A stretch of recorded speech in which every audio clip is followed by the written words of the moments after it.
Okay, so welcome everyone today to learn more about the Diversity in Arts Leadership Internship Program.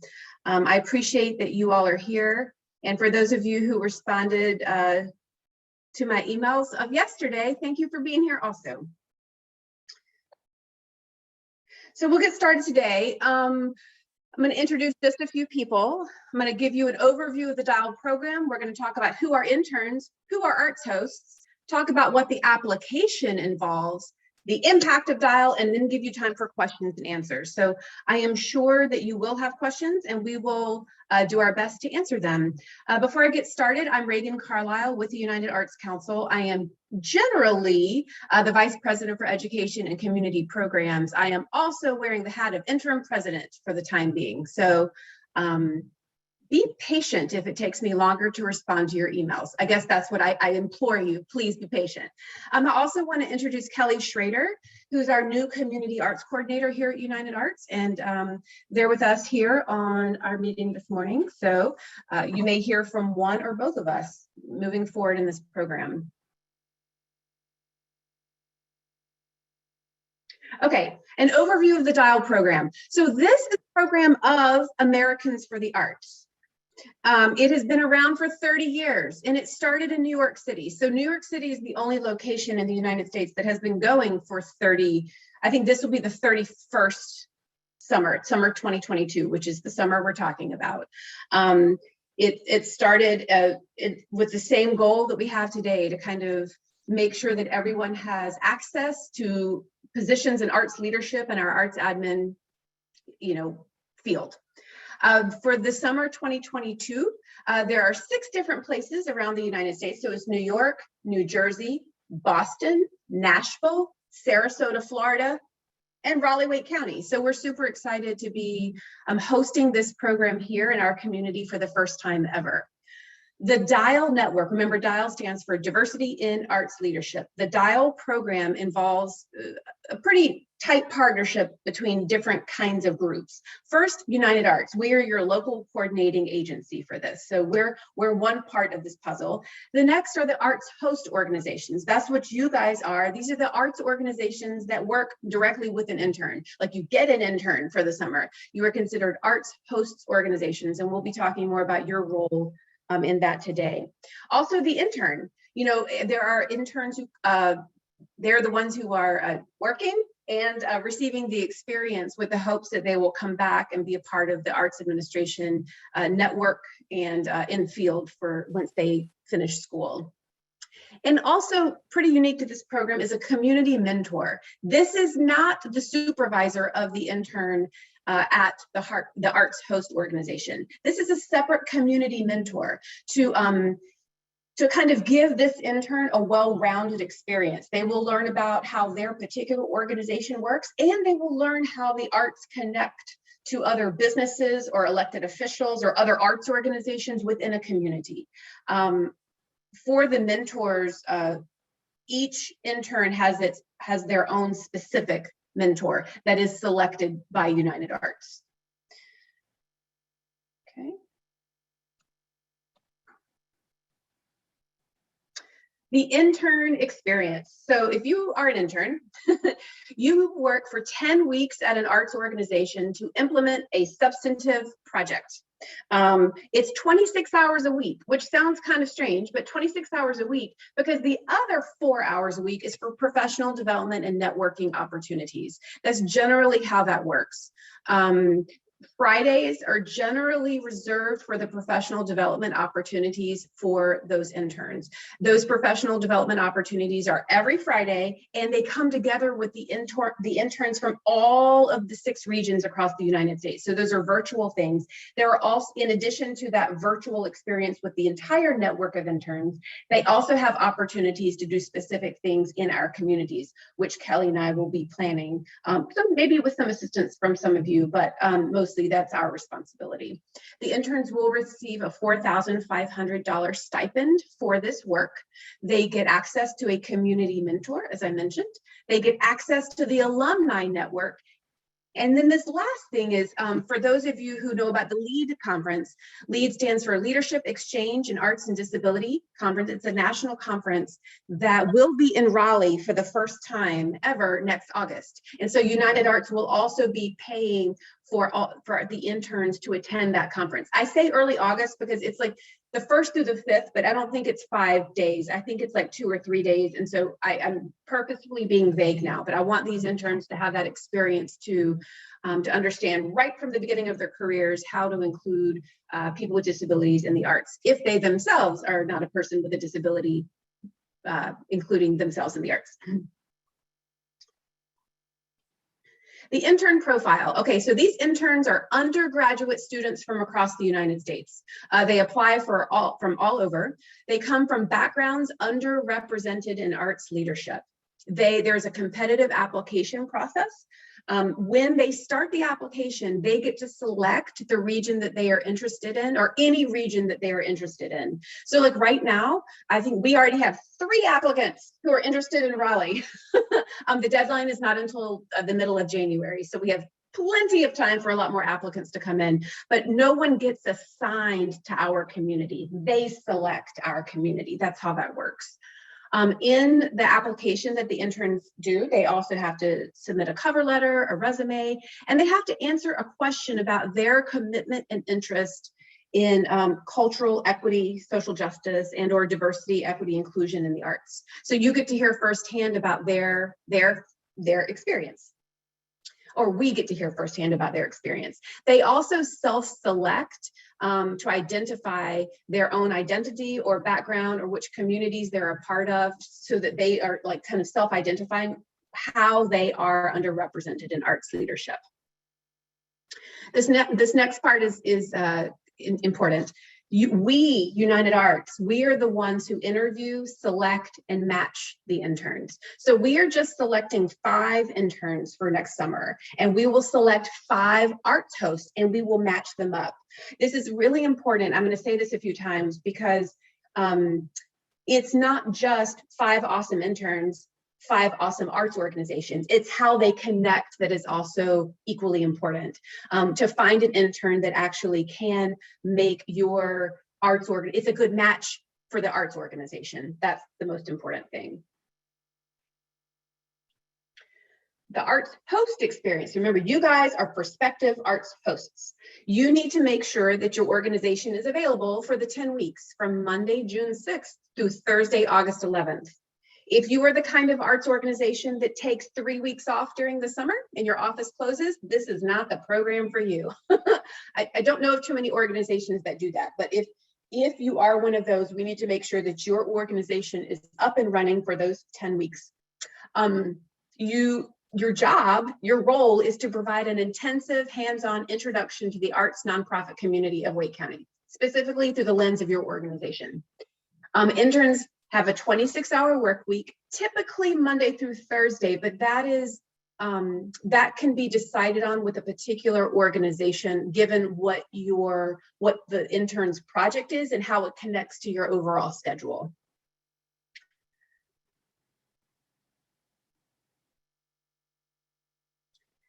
To be eligible to apply as an arts host, you need to be a 501c3 nonprofit or a municipality located in Wake County. Not just that you do programming here, but you need to be actually based in Wake County. You need to have a minimum of 2 full or part-time staff members. And when I say staff members, I mean administrative staff members. I know that a number of you employ lots of artists to do other things, but those are kind of, contract artists. I'm talking people who are in the office regularly, at least 2 of them. And this cannot be a home-based office. We are not comfortable sending students into the homes of our arts organization. So I know that, like, I'm calling in from my home today. So United Arts will not be getting one of these interns. We will not be applying to our own program. So we're not housed in an office regularly yet. You also need to identify a dedicated arts administrator to serve as the intern supervisor. So you can't say, well, there are 3 of us who work here and we're all going to kind of rotate through. No, the intern needs to know which person is their supervisor. And this is you will check in with them regularly. There are some questions in the application about the supervisor, which we'll get to in a moment, but you do need to identify that specific person. And then the substantive project. So we've all heard, or had firsthand experiences with being the intern that your job was to make the coffee. This is not that kind of internship. We are trying to build future arts leaders. To do that, students need to experience something that has a beginning, middle, and end within that 10 weeks. So we're really going to be looking at the substantive projects or the challenging projects that you guys propose. And it can be anything that makes sense to your organization. I know that some of the examples I've heard are things that organizations always wish they had someone to do, or like a project to be completed that would just take their work right over the next level. Like whether it's, archiving certain things, or crafting or templates for a social media campaign, or whatever makes sense for your organization.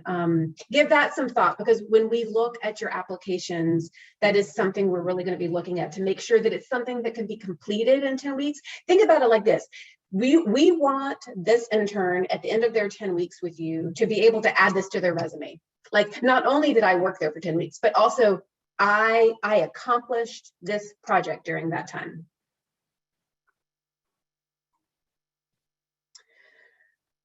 Okay, so some things that we think about.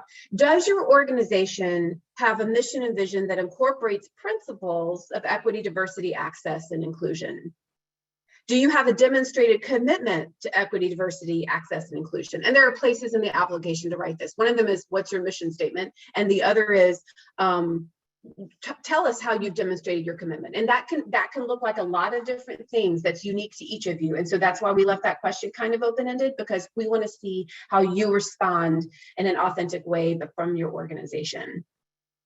Does the intern supervisor have enough experience in the arts field and/or managing or mentoring pre-professionals? Pre-professionals are students. And teachers, you call them pre-service teachers. Here we're going to call them pre-professionals. And then back to this challenging substantive project that can actually be completed in 10 weeks. These are the things we're going to be looking for, because remember, we can only pick 5 people. We're going to look at the 5 interns and 5 organizations. Actually, we're going to be looking at more than that, but we're going to be trying to match up, end up with 5 matches, 5 pairs. Okay, these are the responsibilities of the arts host. Some of this is, you will assume, and some of this is a little extra. So of course, you're going to support and supervise your intern, of course. Now you're going to pay the interns. Now we, United Arts, has the funding. We're going to give each of the 5 organizations $4,500, and all that money is to go to the intern. But you need to incorporate how that intern gets paid, preferably in the same way that your other people get paid, so that it's, they just get folded into your system. But you'll be responsible for paying the intern after we give you the funding to do so. There are some important dates. If you're selected, there's a national arts host orientation that will be virtual on May 31st from 3 to 5. That will be all the arts hosts from all of the 6 parts of the country that are participating in this program. We will have some sort of opening and closing event. The opening event on the first day, I'm thinking the morning of June 6th, and then some sort of closing event. Some people call it a ceremony. I call it an event. It's kind of like a time for the interns, the arts hosts, the mentors, United Arts, to all kind of come together and just kind of celebrate the kickoff of the program and then the closing of the program. So you need to make sure that those dates are available to you. At some point during the 10 weeks, one of the jobs or one of the responsibilities of each intern is to host the other interns at your place for a site visit. And those dates are to be determined. They will be on Fridays, but we'll have 10 choices and only 5 people or 5 organizations. So we'll pick the ones that work best. And that intern is kind of like welcoming the other interns from our area to your venue, your facility, your office, and to kind of teach them about what what their arts organization does, which is really your arts organization. So we're giving you have the opportunity to show off what you do to other people. And then also the intern has the opportunity to kind of take on a leadership role, to be the spokesperson in a way for your arts organization with just the other interns. So that's not open to the public or anything. It is only for our 5 interns here in Wake County. There's also every Friday, the interns are all participating in a 1-hour professional development session, dialogues. We are all welcome to participate too. Just if that's an optional thing, that if you want to hear what kinds of other topics interns are learning about, those are open to us to attend as well. Oh, whoa, okay, there. Evaluations, there are a couple of evaluations. You know, we're going to check in midsummer and then a final evaluation to see, you know, what's working, what isn't, what worked, what didn't work, how can we make the program better, was this valuable for you? You know, the same evaluation stuff that we all want to know all the time. The application deadline for arts hosts is the same as the application deadline for interns, which is January 14th by midnight. No, that's a Friday. That's a Friday. So, you know, I was thinking I could make it the following Monday, but quite honestly, it's, I don't know, me personally, it feels better to get something done on a Friday so I don't have to think about it over the weekend. So January 14th, a couple of weeks. The application will be due via Submittable.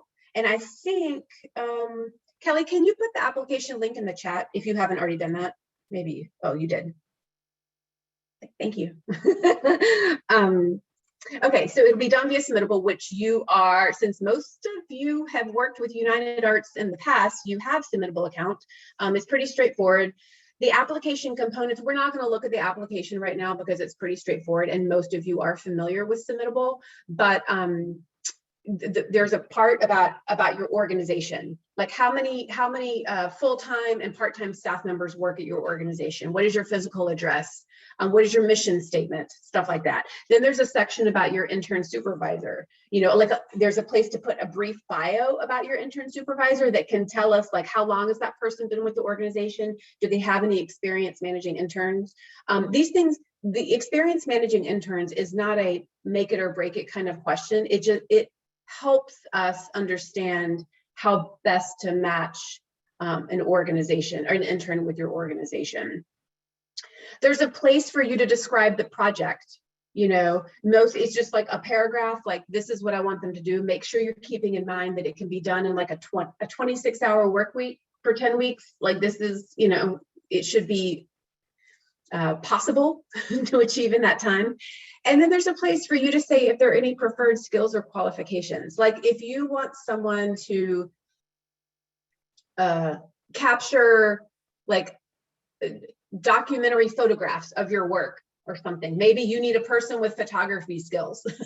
Or, I mean, that sounds more like an artistic thing rather than an administrative thing. But if you need someone who is can dive into your database to help you understand which kinds of donors are you more likely to attract, you would want someone who's comfortable with whatever and then name your databases. Just hopefully that makes sense, that whatever your project is, if there are specific skills, you may want to fold that into the application so that we can find the best match for you.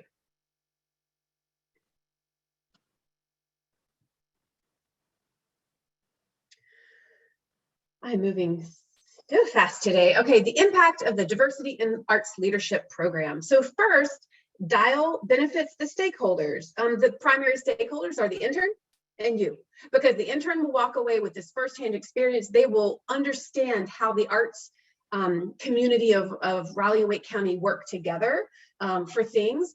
And also you will have been able to work with a pretty stellar, because remember it isn't a competitive application for an intern, a pretty stellar intern who will come with fresh ideas and perspectives and have the designated time to get a specific project accomplished.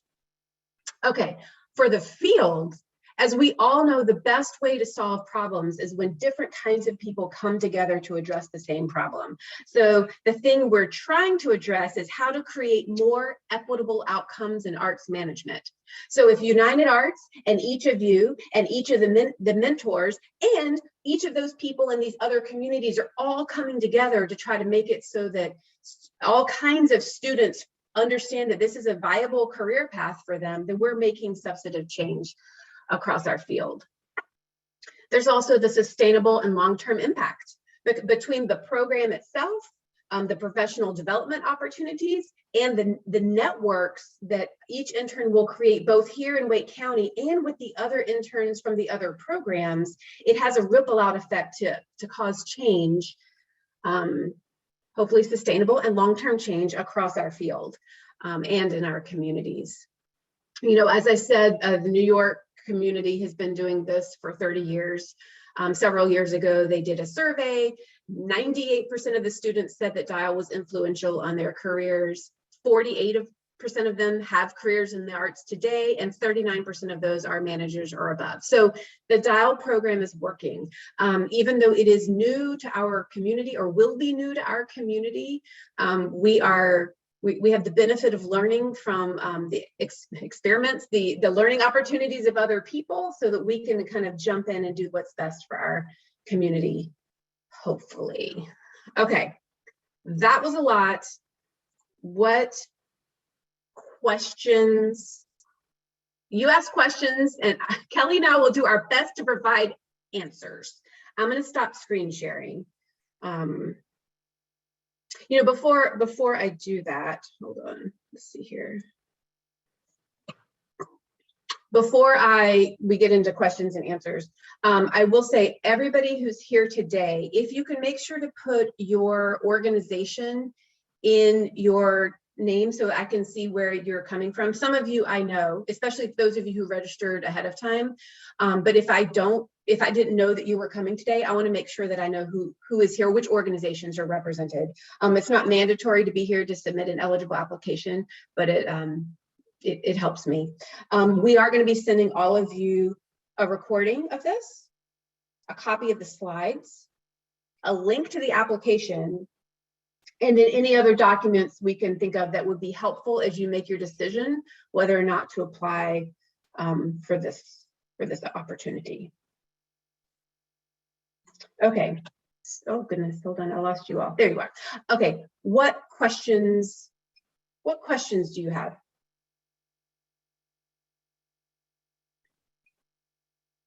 You may put them in the chat. You may unmute and ask.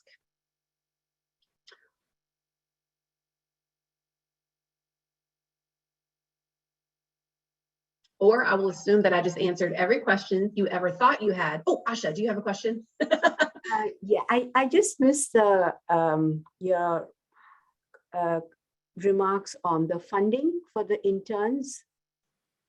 Okay, so United Arts is going to provide the funding to the arts host so that the arts host can pay the intern. So that's how it works. So we will give you $4,500, and you are to pay the intern in the same way that your other folks get paid. So it's a paid internship. Definitely, it's definitely a paid internship, and it's pretty. I mean, it's $15 an hour because it's basically a 30-hour-a-week position for them.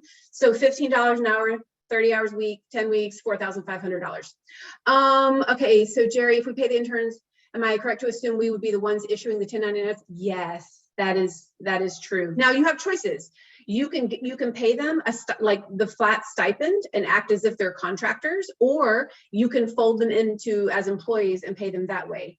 So contractor 1099, employee what, W9, W2, W9. I always get those mixed up. You know what I mean? That's a choice up to you. There is a place in the application for you to specify that, because some interns that could work for some and not for others. So we want them to know what they're walking into day one, whether or not you're a 1099 kind of place or not. Are both the interns and the arts host applications due in mid-January? Yes. So the arts hosts are due January 14th, as are the interns. Is there a housing subsidy for out-of-town interns? No. And so that's why it's kind of important that the interns get to select their own location. Like if they're interested in doing something here, we went through and made a list of all of the colleges and universities within like a 30-minute drive of here. And in our community alone, there are a lot of choices. And we have reached out to schools across North Carolina to make sure that all their career centers know about this. A lot of schools, and some of you may have heard of this, use a thing called Handshake. It's how the students log in to see career things. So we have now created accounts with all kinds of schools, from like Wake Tech, St. Aug's, Shaw, NC State, Meredith, UNC Greensboro, Chapel Hill, even Duke, all kinds of schools in the area, Fayetteville. Yeah, we tried to do it all because we think even if the student goes to a school someplace else, they might actually be from here. And so they could just, live someplace, but there is no specific housing subsidy. Some interns use the $4,500 to cover that. That's up to them.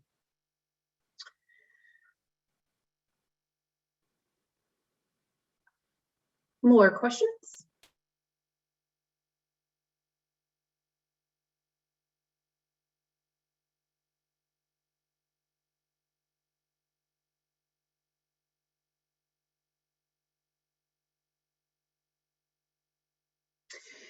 Yeah, Lizette, that's a good one. Those additional projects they're fun. So some of the and it's also hard to get out of the other people, like what some substantive projects were, but there were things like crafting not a social media campaign, but all of the templates needed for a social media campaign that could be used, and then were set ahead of time.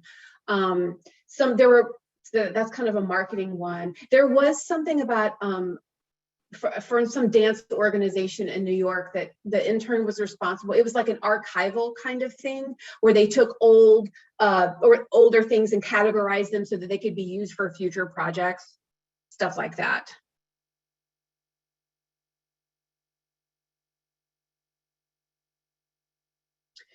Okay, part of what I do is handle administrative tasks like completing online reservation space forms, send respond to inquiry emails. I mean, it could be, because there is no person in the arts admin world that I've ever met that is only responsible for one little specific thing, because we all wear all the hats at the same time and are like strategically thinking and making a report in our database, and entering the data all at the same time. So I think that's okay, as long as there is also a substantive project that's something that they can be proud of.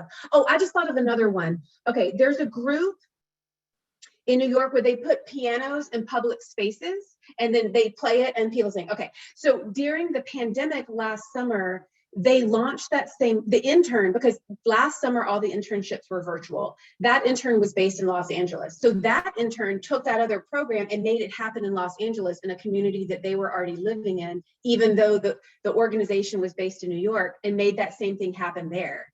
So that was super specific to a virtual environment, which reminds me, we are planning for this to be in person. So keep that in mind.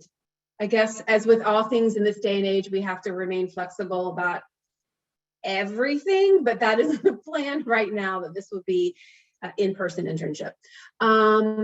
Is there an age range or minimum experience the intern will need to have to apply? Well, they have to be undergraduate students, and then between their resume and their cover letters that they submit, that's it. I mean, like, they could be a freshman, they could be a junior, I don't think that there's a way. It's more about, are you enrolled in an undergraduate program?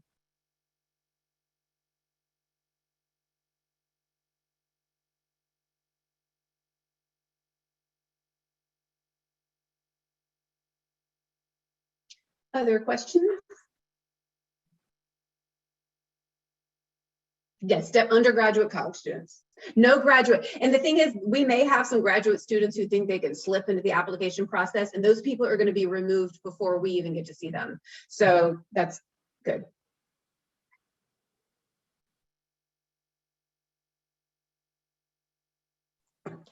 And in regards to the second half of that question, the minimum experience that interns will need to have to apply, we'll get applications from all different sorts, interns with interests in studying fields, a variety of fields.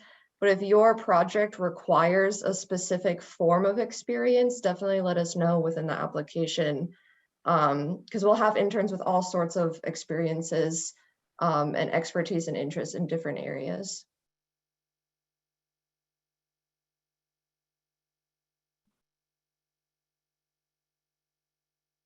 Okie dokie. If there's anything else that comes to you, you have my email address, or you probably wouldn't be here today, maybe got forwarded to you. Just reach out to me or Kelly, let us know. If you have questions, if you want to run a project ideas by us, that's fine too. That's fine too.